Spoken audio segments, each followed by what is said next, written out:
Hello everyone, you're welcome back to another episode of the Viral Lagos podcast, and today we're talking about what influencers really do. So the question is, what do influencers really do? If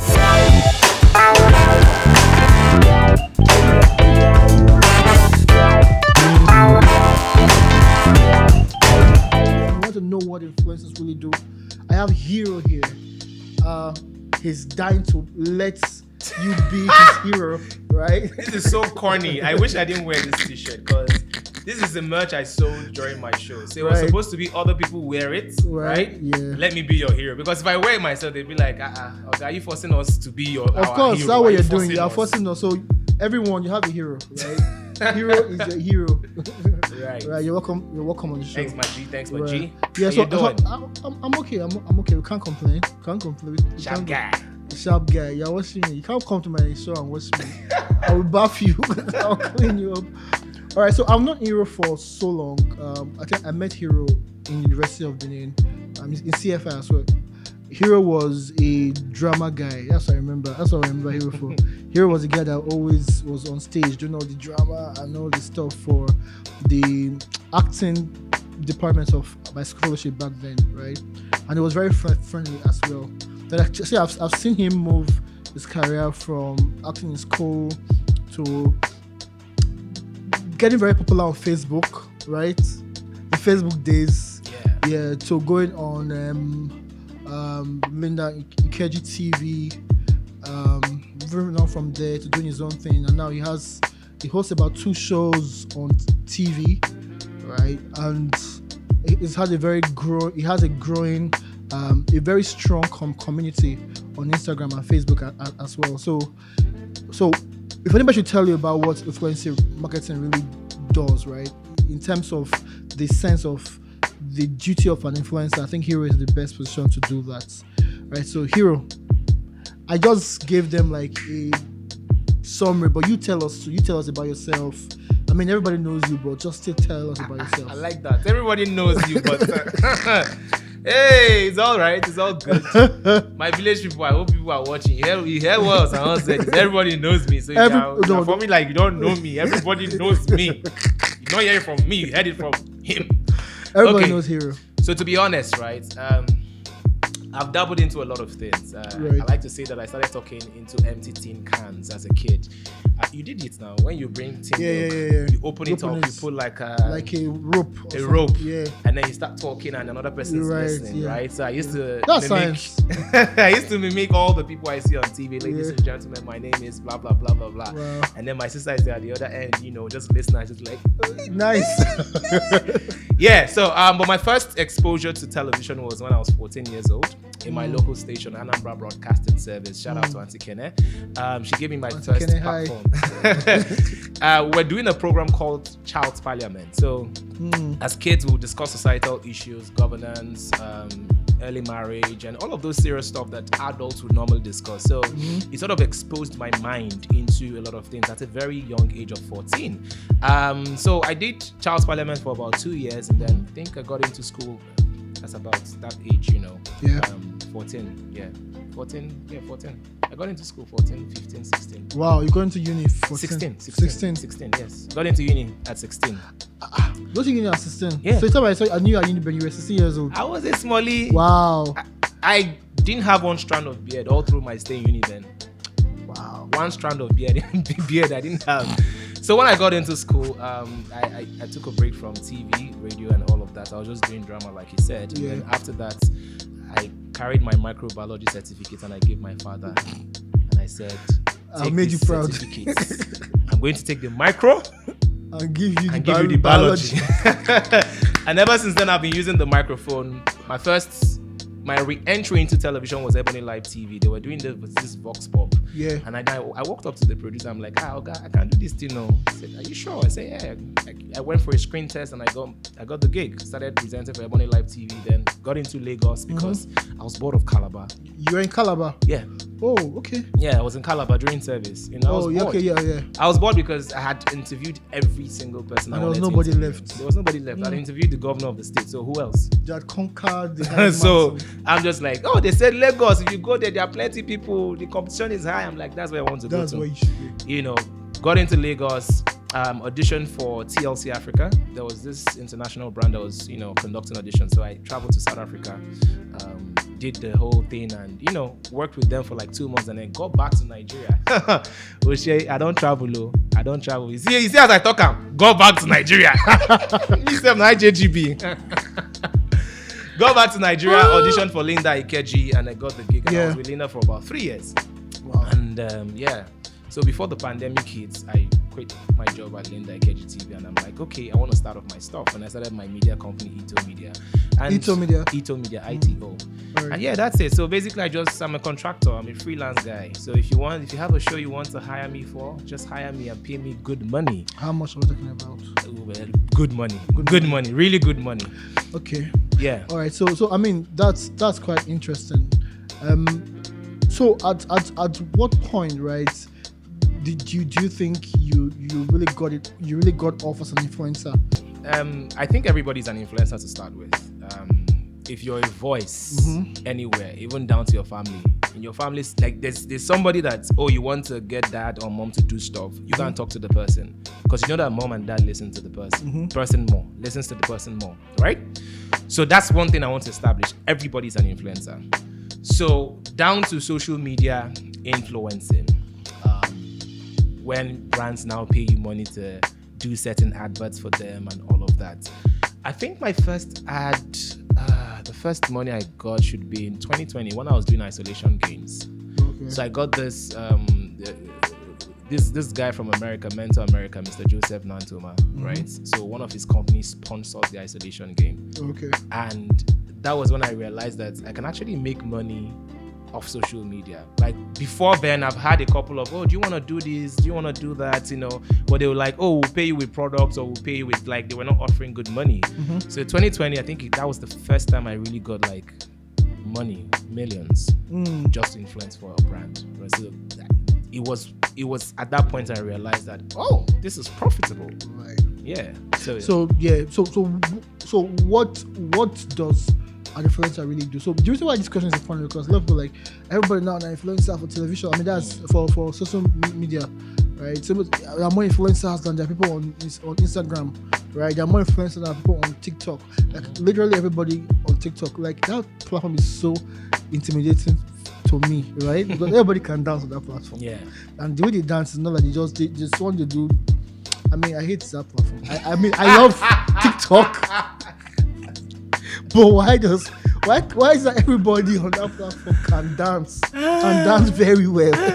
It's so intimidating, to be honest. But yeah, but what does an influencer really do? So what do you as Hero Daniels do? What do you do? To be honest, influencers are supposed to influence people, right? So you have a community of people that follow you. You have a community of people that like you. So whatever you sell to them, they'll buy. Okay. Just because of they like you. I didn't know. I didn't know. Just because they like you. Just because they think like you're great. So when you endorse a particular product, they believe it. And sometimes it's a bad thing in the sense that you will see somebody that does not have beards and does not have hair, and you're seeing a hair growth product endorsing the person, and you still have the mind to go and buy those products. What happened recently? I don't want to call names. They know themselves. Yeah. Baba is bald, and you are saying that these products will revive your hair. How? And even if you want to be an even if you want to sell a product and shove it down our throats, at least use it for 2 months. Yeah, let's see the results before you sell it to us. Yeah. So I think I can say that Hero is a strong believer in selling what he believes in. Because I remember there was a time I brought a brand, and I'm like guys, this brand, they like you, they want to work with you. He said, but I don't use them. I was so confused. I said, wait, that's the first time I heard that in my life. Like, I speak to influencers every time. Most influencers even look at the brief. How much are they paying? But I say, okay. Then they pay the money. Say, our video, what's the brief again? But I mean, it was very strange for me because that was not my experience. But I think it was you and Temisa, right? Temisa was like, I know they do I know the yeah, that was really strange, but I think that's the right approach to influencer marketing. Small businesses and enterprises can now receive borderless payments from customers anywhere in the world. Skrape is a crypto payment gateway that allows businesses to receive payments globally with cryptocurrency. Skrape allows you to collect payments on your website and app through our decentralized engine and gives you the ability to receive payments instantly into any wallet provider of your choice. You can also create a payment link and receive instant settlements, avoid long settlement cycles, and sign up on Skrape today. Join thousands of other Skrape users and begin to enjoy speedy service. Skrape is your crypto payment buddy. You said very clearly, like, influencers are people who have a community of people that they influence, right? So the size does not matter. I have a community of people I influence. It may not be like yours or as large as other people, right? So it could be in my house. It's a community of people, my dad, my mom. Maybe they believe me because, okay, this is our son, can talk very well, can talk, do wasabi, you get. So they be like, okay, when you want to ask about maybe something about gadgets, it's the one you should call. So you are the influencer in that regard, right? Yep. So the influencer who does it professionally has like 100,000 people, 50,000, 20,000 people who follow him because, say, he's funny, right? So exactly, they think when it comes to funny content, they can go to him, right? Or when it comes to fashion, they can go to him, right? Or when it comes to medical, like apropos doctor, yeah, they like what he's doing, right? Or when it comes to influencer marketing, they come to Viral Lagos, basically, right? So, right, yes. so that's basically what an influencer does. He's just influencing. So because he has a platform and a community of people, so community is key to influencing. Yep, 100%. Right? So when it comes to, so people now come and say, okay, you have a community of people that you can talk to about us, right? So people have used and abused that platform, used and abused the opportunity too much, to the point that people have sold, like you said, fake products. People just come, they see. I think influencers should be aware of the fact that they are very important. So I had a guest on this show, my friend in the industry, right? He's a digital marketing strategist, and we talked about influencer marketing and digital advertising. Which one is more effective? So he said for him, he prefers advertising. I mean, buying and selling traffic from Google. So I asked him, I said, why? He said, because I'm sure what I'll get if I can measure this kind of ads better than I can measure an influencer marketing ad. But one of the things that you won't get from ads is reputation, right? Mm-hmm. Yeah. So reputation, people. So if I tell you something, I'm telling you as Osahon Kelvin, right? If I tell you something, I'm telling you as myself. Yeah. So I'm putting my reputation behind what I'm saying. I'm saying my word is going into this. I'm saying this is a good product. Go ahead and use it. Right? So that's the way it should be. But a lot of influencers don't do that. They don't. Yeah. they don't do that. So the next question will be, since we have identified that community is the strongest pillars for influencers, how do you think an influencer can build community and make it better? Examples, real life examples. Okay, so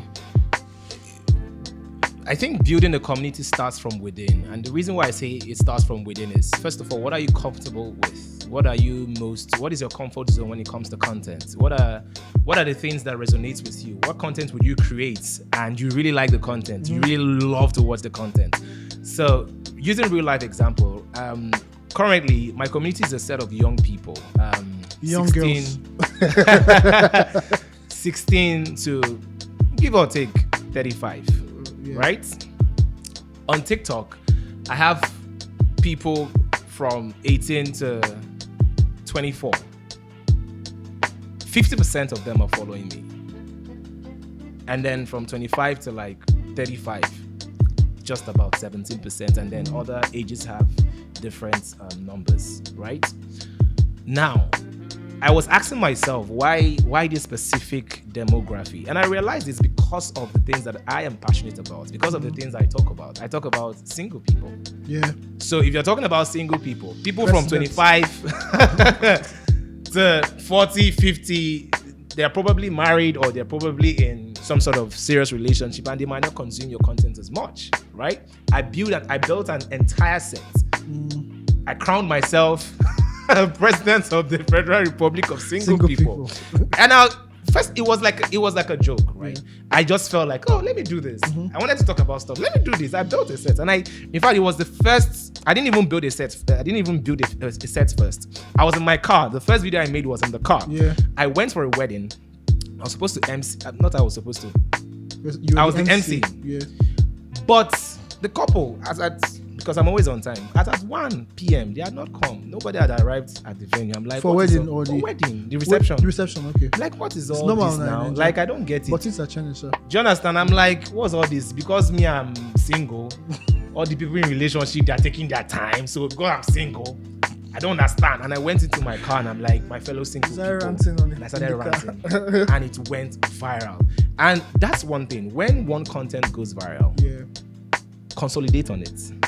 Make multiple copy, exhaust it, milk it, right? So I was dropping videos back to back about single people, dropping videos, and I built a community. Now, when I felt like, oh, I've overfed them, I've given them so much of this content, I'm like, I needed something generic, something that people in relationship, no matter who you are, I needed something more generic. And I'm like, okay, let me start duetting videos. I tried it the first time. It wasn't even deliberate. It was like I didn't have anything to post, and I'm like, how do I maintain my social media? Because social media, the timeline now is so short. You need to be posting every day, or at least every two days. Do you understand? Because everybody's posting. You need to, no matter how big you are, by the time you give it like 1 month's gap, people have forgotten who you are. People have forgotten you. So I'm like, what content can I film as filler content? And I started Can Never Be Me series. Yeah. Where very interesting, but I duet adventurous videos. So I'm like, okay, this one you don't have to be in a relationship to enjoy it, right? Because I needed something. It was supposed to be a show filler, like, okay, I don't have strength to create. Let me just take my phone and play. And then it became a thing. It gives me the most views on social media now. And I built a community around that. I ran a poll recently. I'm like, which content do you enjoy the most? My single content or Can Never Be Me? Can Never Be Me won because now I have more people, right? So how did I create this community? These are things that I'm passionate about. If this topic was about single people or relationship, no, you're not single. Or love. You're not single. I am single. You are not single. You are single until you're married, especially in Lagos. Because they will serve you breakfast. Hero is not single. don't let him deceive you guys. Hero is not single. You are trying to demarket me now. My God will not allow you. So yeah, that's the thing. So when you create things or create content that you're passionate about, other people that are passionate about that content will just follow you. So it's like it's a social club. Yeah, everybody will you have a common ground now. Yeah, that has been the show so far. Hero, it's not going anywhere, by the way. Don't forget to subscribe. Thank you so much for joining us. We'll be back.